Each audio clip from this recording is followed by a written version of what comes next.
Yep. Today we're going to have a go at replacing the wires in my Rega RB300 Tonearm. We're doing this essentially because I've been a bit of a pillock and I've made a mistake and I've managed to snap one of the wires. So here's what we're going to need. To dismount the Tonearm from the turntable, you're going to need a very large spanner. This is my Barco adjustable, which I think is currently running out to about 30mm or thereabouts. I can't, the gauge is rusted now, I can't see it, but I'm pretty sure that's the maximum size of that spanner. So if you can't go to that sort of size, you're not going to be able to even start, because you need to be able to get that nut off to even make a start. So I've also got this pair of nail cutters, which is the finest pair of we'll call them wire cutters in this use. It's the finest pair of wire cutters that I've got. The other ones I've got are more for standard electrical work, far too large for these purposes. And I've used these to snip off the existing wires that are remaining from my box here that I use. The original Rega cable mounts directly into the base of the stem and goes off to your hi-fi. I made the change because I wanted, well, in the first place, better quality silver wires than original, and I also wanted a box that I could change the phono interconnects and get a really good ground. This is important. The head shell, the arm rather, is grounded direct to the end of the arm here. Rega normally attach the ground to the left-hand channel from the cartridge output, but it's better to take a ground directly to the arm if you can, which I have done here. I have managed to snap the earthing wire and one of the signal wires. I was trying to correct a different fault and end up basically breaking the whole thing, but there you are. What I had done is got the wire wrapped in the shrink wrap, which I now realise was a bad idea. Don't do that. And it was when I was trying to remove the shrink wrap that I managed to break everything. So that's the arm. I've also got a 8mm spanner, which you will need to be able to undo the nuts on the end of the bearings. I've got a small Allen key, which you will require to undo the bearing end cap here. I've got some brand new wire. This is listed on eBay as being for an SME 3009 arm. It's 400mm in length, which is more than required, but that's very definitely the way that I would prefer it. And I've also got some red thread, which I'm going to use to thread my cables down the arm, hopefully. Now, this is the third or fourth time I've done this operation because I've either wanted to upgrade or I've made mistakes along the way. So that's how it goes sometimes, and it's 30 quid a pop when you make that error. Speaking of errors, one I've determined not to make is to damage the stylus. So I've got the stylus guard on. I could remove the head shell, the cartridge body entirely. However, I don't want to mess up the alignment. It's quite tricky to set up. And I've already, in advance, pulled out the rubber bung from the head shell because that's a bit fiddly. I don't want to make myself look foolish on camera, no more so than I usually do. So the other thing that I've done, which you will doubtless notice, people will be recoiling in horror at this moment, I've drilled the base of the arm and I've deliberately made it a little bit random. The idea being that the arm will not ring. It's essentially a tubular bell, and in doing so you stop it from ringing, which will prevent any reverberance from any vibration that the arm picks up. It doesn't greatly degrade the strength of the arm. It has made a bit of a pickle of the coating, but frankly, when you're viewing it from above, you don't see it. It doesn't really matter. So I'm going to leave that as is. I'm really not bothered. So the idea will be, I'm going to dismount the arm, run the thread through and try and pull the cables back again. That's, I think, how I did it last time, and I'm going to give it a go. So to that end, first job is to remove the end caps. I've already pre-loosened this, so it's going to come off fairly easy. You want a work surface where you're not going to lose your parts. Now, you do have to remove these two Allen bolts, otherwise you cannot dismount the arm. I would advise you not immediately remove that nut there. Leave that on. Now the other thing you will find is that when you remove these two screws, you'll very often find this outer shell will spin off and you'll lose the tension on your tensioner spring that deals with the cartridge weight. So I would strongly advise that you tape that in its current orientation. In my case, that ship has most definitely sailed. It's far too late, so I don't worry too much about that. Now, I'm just going to unclip, and then this simply lifts out. So it's moving away from the other end of the bearing. Give it a bit of a wiggle, and it should, in theory, come out. There we are. So you can see that I'm now pulling through, and these come out like so. There we are. Now, I'm going to photograph with my old phone the layout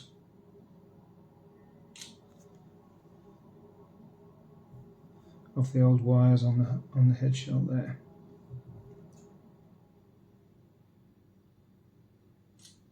Just so I've got something to refer to when I'm putting it all back together again. And equally, these wires in here, the colouring, I've also photographed earlier before I cut the wires. So, the white one never went on very nicely. It certainly came off too easily. The red one's a good fit. This, by the way, is the Soldering Rega high output moving coil cartridge. Very nice, because you can actually use a moving coil cartridge with a moving magnet preamp. So in other words, it will match up to pretty much any standard amplifier, which is really nice. I'm minded to replace the earthing wire as well. I just want to match this up for length. Yeah, that's going to be difficult. I think what I'll do is I'll leave one of the original wires in as a new earthing wire. Just check the length on that one.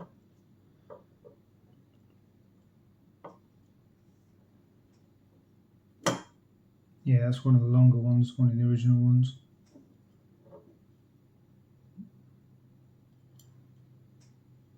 Yep, okay. So I'll pull the other three.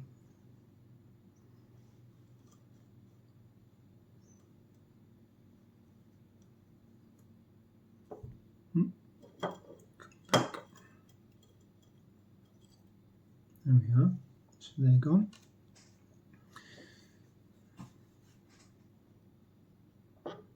I'm going to tape that shut. Here we are again. I've taped the cartridge guard on. That's like 550 quid's worth of cartridge, and you cannot easily replace the stylus. So let's not be making that mistake. Now,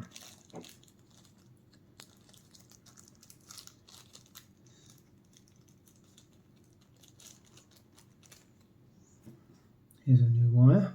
It does come with the end tags. However, I think the chances of getting this lot through with the end tag still on are pretty much 0. So what I'm going to do, let's do, we'll give it a go. But if they do fall off, I can always use a multimeter to trace the wires, so I'm not overly concerned at this point. Yeah, that should indeed be long enough.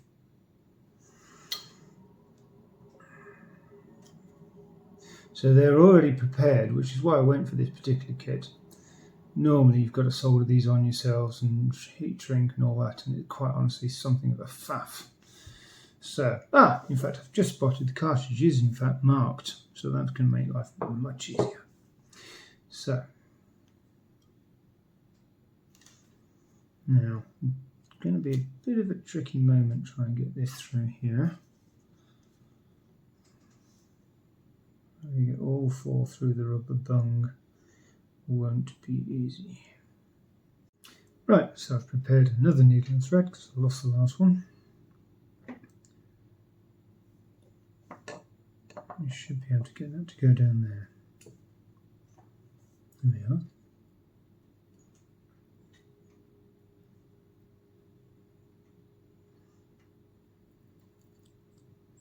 And out it pops. Put a slight bend in the needle as well. Or indeed shorten it entirely. Fine.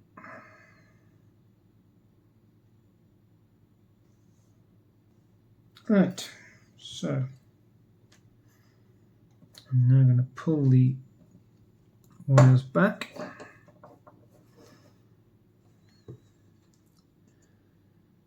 Hopefully they'll all pull through.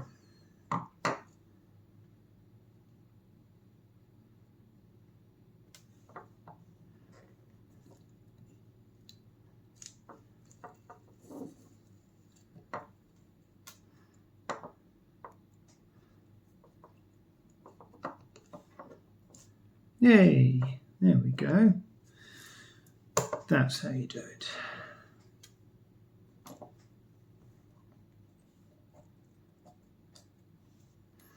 Voila.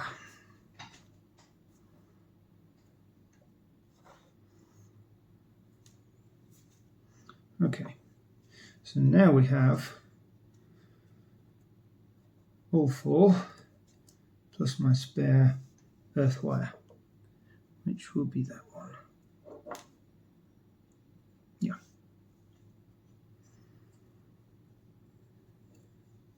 Right, so before we mount the wires onto the head shell, what we have to do is remove the old earthing point and solder on the new one. And the reason I'm removing this is because the earthing point is too short now since I broke it. Right, that should hold. There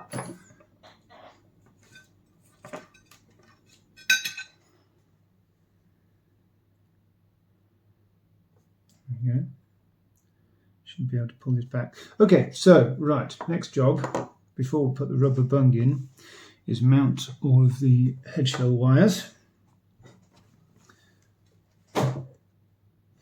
And we're going to do this side first because it's super fiddly. So that would be the green first because it's the lowest and hardest to get to.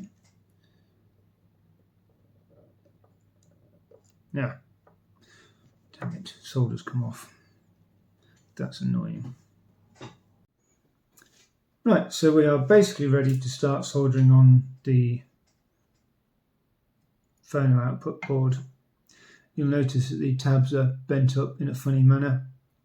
This is because the it's supposed to mount that way up and the screw holes would screw to whatever base you're using, but there is not enough room for the head shell here and the tabs. It won't clear the nut, it won't clear the motor board. So all I do is I simply get a tie wrap and I close it down, and you can't see the tie wrap. It's a black thing on a black thing, so it's not visible to speak of. Just give this a clean.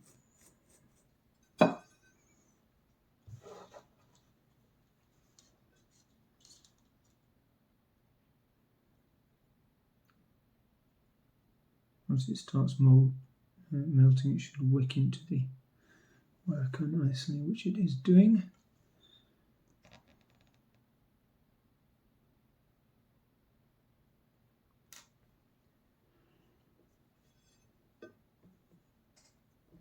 It's going to be awfully fiddly, this.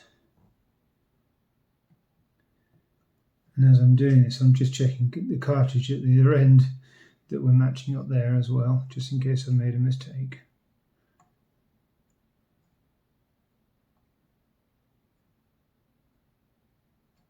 There we go, that's in. Good. There. That should be all four.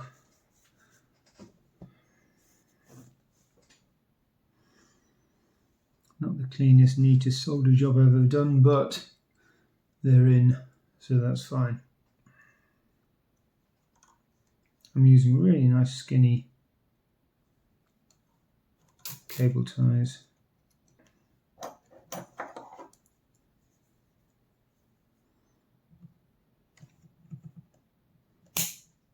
There, that is sufficient. Should stop them getting damaged too easy as well. And what you're really looking for at this juncture is that the arm should be able to move freely without any obvious pull from the wires.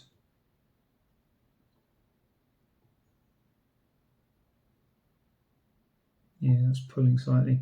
So what I have to do here is take off that again and twist it so that the wires twist in the opposite direction. It's not bad actually, about as much as anti-skate would normally be, but I'd rather have it completely independent and free. So I'll just play about with that a bit.